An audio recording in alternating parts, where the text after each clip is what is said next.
Well, thank you so much for coming on to a Music Hub moment. I am here with Lara Davis, choreographer for the Choregia performances at Texas Tech. We have Gregory Brooks, and then we also have Carolyn Cruz. And you guys can chime in whenever you want to. So the performance that we're going to be looking at today was supposed to be in March. What were some of the decisions that we had to make, well, that you guys had to make about this performance that you did this semester?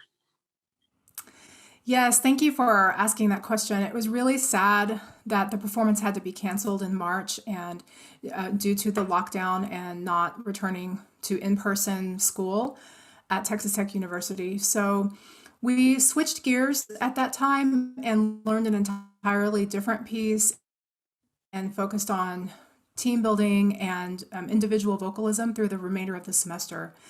So through the summer, toward the end of the summer, I got together with Dr. Brooks and with Lara Davis to decide how we would maybe take this project into the fall. We would need to teach the music to some new personnel, even though some of the singers did remain in the ensemble from the spring. We knew that we would have limitations with rehearsal time, mostly due to the restrictions of the numbers of persons that can be indoors, and also due to the restriction on the amount of time that we could be indoors. So we decided to scale down the full project to include 3 selections of music instead of the original 6 that we had planned. And also incorporated a recording that we had done last school year. So we really only had to record 2 new pieces and use 1 recording from last year. So in that way, it was a really great conglomerate of teamwork from the choir from 2019, 2020 to the new choir 2020, 2021. So go ahead. Yeah, I was going to add, I think we quickly realized that film would allow us to do what we needed to do in a safe way. And it has its own challenges for sure. So you talked a little bit, Dr. Cruz, about some of the limitations that you had to face. Are there any other limitations that come to mind that you had to consider when putting together this performance? Well, sure. So Dr. Brooks mentioned the live concert versus film version. So we had planned to do this project in a live concert in Hemley Recital Hall with dramatic lighting brought in, with some set design brought in, with different costumes. I mean, it was definitely a huge project. And we knew that we would have to reframe it into a different concept. I'll let them, both Dr. Brooks and Lara, talk about those differences. One other big piece was the masks that students would need to wear at all times during all of our rehearsals and during our audio recording session and during the filming. So that was going to be something to consider as well. One of the interesting things was that, we had already done a good bit of the staging and choreography for the old project before the COVID restrictions began back in March. And some of the choreography or some of the staging that I had done, and I think even some of the choreography Lara had done, had the singers very close together, touching in groups. They were hugging, lots of intimacy that suddenly is not allowed anymore in this context. And so we had to reimagine the ideas that we had from the beginning and try and figure out how to morph those into something that kept everybody 6 feet apart and respected the limitations that we had for keeping everybody safe. Yeah. So I have actually not a limitation, but actually a benefit for me of making it a film project. So with the in-person concert, I was really having to consider, these singers are both singing and moving at the same time. So I couldn't really incorporate too much heavy cardio movement or anything like that. So with the shift to the film, I was actually able to have them move a lot more and have that camera right up close so you could really see some more of the movement. So I enjoyed that part.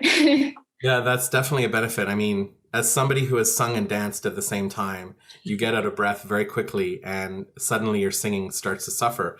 But because we'd done the singing ahead of time in a recording, and the singers were just lip syncing to what they had already sung in the recording, it made it a lot easier to do that. One of the other interesting things was that, I'm used to, as a stage director, mostly working in opera, I'm used to a down stage and an upstage, and the audience is facing the stage at all times. But when the camera is the audience member, you can move it all over the place. And so that took some time to kind of shift in my mind's eye how I was going to stage everything. Same here. It was a challenge, but it was also really exciting to be able to have those different perspectives to the choreography. Yeah, for sure. So what were some of we haven't got to hear much about some of the musical differences that we had to consider. Can we speak to those? Well, as far as the differences are concerned, it was the live performance, the live singing versus having an audio recording session that we would plan to use the audio file along with the video file. So that was definitely much different. We learned to live with our audio recording really well because we used that in playback during the rehearsals and during the video filming. So that was good. In that way, however, we were able to be creative about the locations of our filming. So one of the locations that we used is Urbanovsky Park, the amphitheater at the corner of Flint and 18th. And we used that space with the seating area. So the singers were sitting in the seating area, and the video is being taken from the normal performance space that's there, and from all around the singers. But that is not something that's suitable very well for choirs, or it's not suited very well for singers, that space. So because we were able to use the playback of the audio we already recorded, we could be really creative with the filming in that location. I think the location at Lubbock Moonlight Musicals, the warehouse that we used, was also a really interesting space. And that allowed us to use some really interesting lighting and gave it a very industrial feel. So that was a lot of fun. And then, so we're using a still shot of one of the ending scenes of one of the pieces as our actual background from the Lubbock Moonlight Musicals warehouse. I remember some of the singers kind of exclaiming as they came into the space before the filming session. They were just all, amazed at the lighting and the effect and what it looked like. I was going to add, I think we were able to do a lot more with lighting. I mean, I never saw the lighting in the theater space that we were going to be in, but there was some pretty cool stuff going on.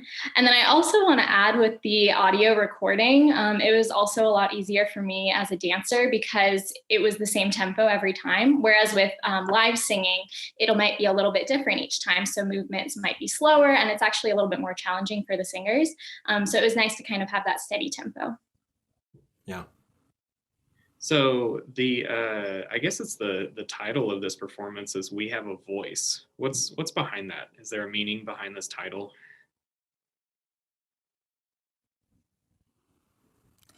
Yes, there is. And my video was slow for a second. Is it better now? Mm-hmm. Okay.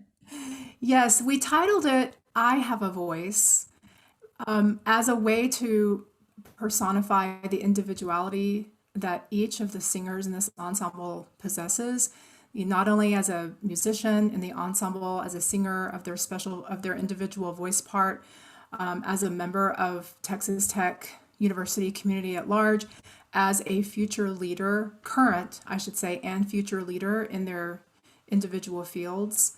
And we feel very strongly about this as a way to empower these performers and to encourage them to continue empowering each other.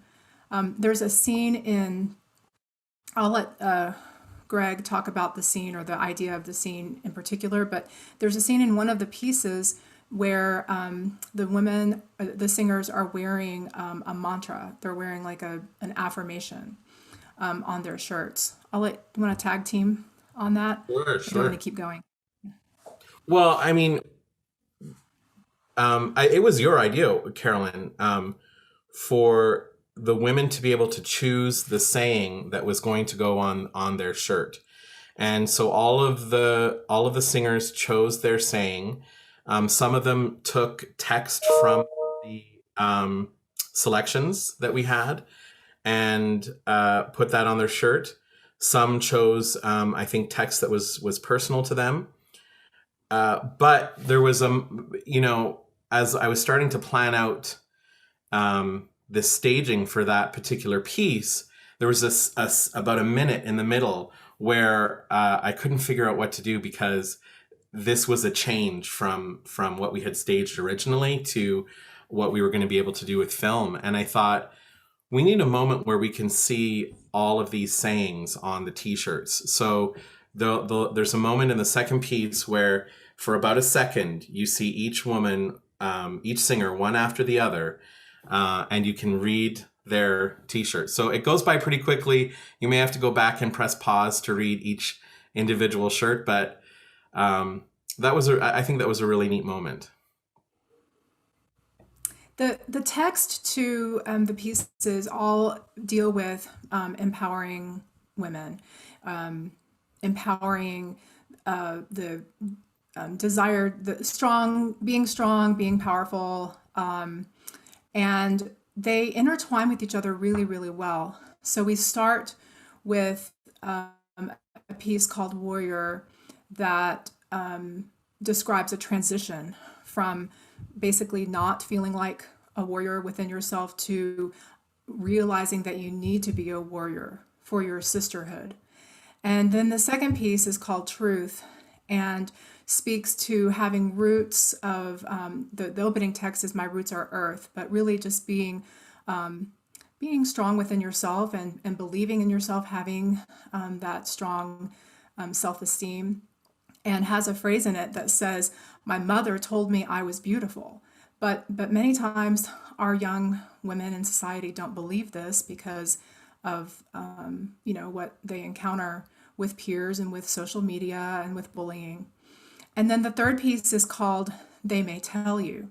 And They May Tell You, the text to this piece was written by a young woman in high school who sang the piece Truth. So when she was in her high school choir, she sang the second piece that we're performing, and then she wrote this text in response to the experience of having sung that piece. And the text to this piece says, they may tell you that you can't go very far. They may tell you to only speak when spoken to. They may tell you, don't get ahead of yourself. And then it goes further to give over phrases that overcome those texts within a piece. So, Lara, I have a question for you specifically. What does dance really bring to this performance? Because that's what makes Choregia so unique, is that we're adding this component of choreography. So can you speak to that? Yeah, absolutely. So when Carolyn approached me about this project back in the spring, I was so excited. I had not worked with singers before, and I'm pretty tone deaf myself. So I was really excited for the opportunity to choreograph in a different setting and with a group of people with a different skill set. Now, Choregia in itself, it makes it a more like full-bodied experience when you are not only hearing these people beautiful singing, and in addition, they are moving, and it's a full visual experience as well. So that's why this project really lent itself to film as well. So not only are you just hearing the singing, but it's basically like a music video to go along with it. So that was a really interesting part of the flip to film, was that Choregia already lends itself so well to it. And I will say also, a lot of the singers did have a dance background. So you'll notice like they actually do quite well with the movement. So it really makes it a very professional production. Well, thank all of you so much for your time today, and I cannot wait to watch this performance myself. So thank you so much, and I hope you have a great rest of your day.